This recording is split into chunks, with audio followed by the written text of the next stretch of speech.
there's no other place to start than this man, Victor Osimhen, and the reports that Arsenal are in talks to sign him this summer. James, what can you tell us? Well, this is a report that's emerged in the Telegraph this morning from Matt Law, a brilliant journalist based in the UK. And we know that Arsenal and Galatasaray have been speaking about the possibility of Gabriel Martinelli going the other way. Now, it appears there's been wide-ranging conversations between Arsenal, their sporting director, Andrea Berta, and Galatasaray around a potential signing of Victor Osimhen. Now, there's a possible scenario that he's been offered to Arsenal, or there's a scenario whereby Arsenal have asked about his availability. We wait to see what has happened in those talks and whether this progresses into something verging on interest and potentially a bid from Arsenal. And it's the Telegraph's understanding that Galatasaray have an interest in Gabriel Martinelli and Ethan Nwaneri. So, very early stages. We know there's been interest in Victor Osimhen from clubs in the Premier League for a long time. We know Arsenal have had an interest in signing a striker in this transfer. We know Julian Alvarez appears to be their main target, but we know Atletico Madrid aren't prepared to let him go for anywhere less than £170 million, around €200 million. So potentially, if that's ruled out, Arsenal need to look at other options if they are serious about signing another striker in this transfer window. And here's a man who's a proven goal scorer. Yeah. So we wait to see if anything develops following these talks between Arsenal and Galatasaray. We know the two clubs are talking. We don't know how serious Arsenal are about signing Victor Osimhen in this transfer window. Yeah, he's often talked about during this period, isn't he? And I mean, is he the guy to unmask Arsenal's? Yes, thank you for laughing at the gag. I'm glad you got it. It's early for that one, but is he the man to unmask their attacking problems? I think he'll certainly help. He would be a marquee signing. I don't think as big as Vinny Jr., who they were after in the first place. I don't think that deal was ever going to happen. But Victor Osimhen, yeah, is a proven goal scorer at Napoli, Galatasaray. And now hopefully he can come to England, because there's been a lot of talk about him over many years, linked with all types of clubs, and it's never happened. I think now is the time for that to happen, and he could be the final piece that Arsenal probably need to help Gyökeres really, and help all those creators, Odegaard, Eze, even Bruno now, and he'll be the man to finish all those chances off.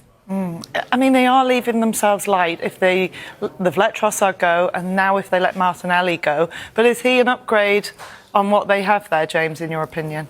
Well, in terms of the two central striking options, they've got Victor Gyökeres and they've got Kai Havertz. Whether or not he's a striker or a number 8 or a number 10, I don't think anybody will ever be able to get to the bottom of that debate. But here's what Victor Osimhen has done over the course of the last 5 seasons. You look at those goals there, there's a reason why we talk about him in every single transfer window on Sky Sports News. The last 2 seasons there have been in the Turkish Super League, the previous 3 seasons in Serie A with Napoli. So he's a proven goal scorer. You'd argue that the Turkish Super League isn't anywhere close to what the Premier League is, but you can see his body of work there. Very, very impressive. We can compare him to Arsenal's other strike options there. Victor Gyökeres scored 14 goals in the Premier League last season.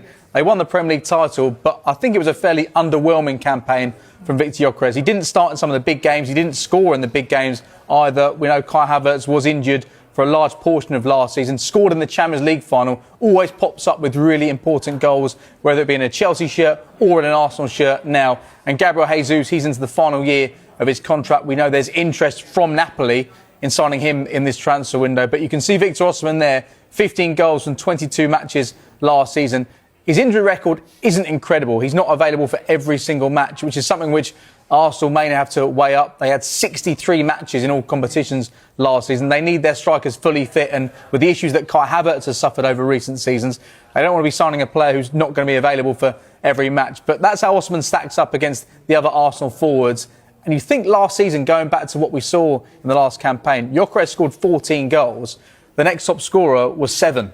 I think it was Saka who got 7 goals. And the fact they won the Premier League title is remarkable when you think they didn't have a goal scorer scoring 20 goals. The goals weren't shared around. They dominated when it came to set pieces, as we know. This season, they'll try and be more progressive, you'd think. And if Osimhen is available for a good fee, the wages will be something that Arsenal need to consider, because that was one of the discussions when it came to Vinicius Jr. If his wages were going to be north of £400,000 and you made him the best paid player at the club, what impact would that have on the dressing room? Is that a factor that Arsenal need to be aware of potentially if they're bringing in a player who's being very heavily paid above some of his teammates? Yeah, it could be. But if he goes on to score 20, 25 goals and wins in the Premier League, I don't think anyone cares. I mean, the lads there, obviously Bruno's gone in and probably a high earner, Declan Rice, but they proved it. And I think if players want to see world-class players come into the dressing room and they're only going to help them, I don't think there should be too much of an issue. There's not too much difference really from the highest to the middle earners. And he's a world-class proven striker, and strikers always get paid the most as well. All right, well, Osimhen has made it clear in the past that he dreams of playing in the Premier League. Here he is, talking while at Napoli in March 2023. Playing in one of the top 5 leagues in the world is amazing feeling for me and a good fit. But of course, a lot of people worldwide consider the Premier League as the best and the strongest league. But of course, I'm on a process. I'm in a phase. So now I'm in one of the best league in the world, which is the Italian Serie A. Of course, I'm working so hard to make sure that I achieve my dream in playing, of course, in the Premier League someday. Well, he has been linked with Chelsea and Manchester United in the past too. How exciting would it be to finally get this man in the Premier League? Because that's going to be the big test for the player, isn't it? Oh, huge. It is a marquee signing for the Premier League, and the Premier League is where we want all the best players. He'll come in and be a straight starter. I think all the noise last year on Gyökeres, he obviously done really well in Sporting, scored a lot of goals, but I don't think the excitement was really truly there. I think in the world there's a lack of number 9s out there who can come in and improve you straight away. But this guy probably can do that. He's had a great record everywhere he's been. He looks a real threat, and I think he can go into that Arsenal starting 11. And there's not many players that can and improve them to go to another level. So just to confirm, if you were Mikel Arteta, you'd start him ahead of Gyökeres up top? Yeah, 100%, yeah. And you can argue why when you consider what he did in that season with Kvaratskhelia, who is now at PSG, 31 goals from 39 appearances in Serie A. I did mention previously about his injury record, and that is one thing that Arsenal would have to bear in mind. Any buying club would have to bear in mind, because here is the number of matches he's missed since the start of the 21-22 season due to injury. And it's been a range of different injuries as well. Last season there was all sorts of injuries, which meant he didn't play every match for Galatasaray in the Super League last season. And when you consider some of the injury issues that Arsenal have already with the likes of William Saliba, what sort of shape is Declan Rice going to be in at the start of this season? Do you want to sign a player who isn't necessarily going to be available for all 38 games as Arsenal try and regain and retain the Premier League title and try and lift that Champions League title as well this season? Yeah, they paid a lot of money for him as well, Galatasaray, 75 million. I believe it was a Turkish Super League record. But is it even harder, Dan, to stay fit and physically able in the Premier League?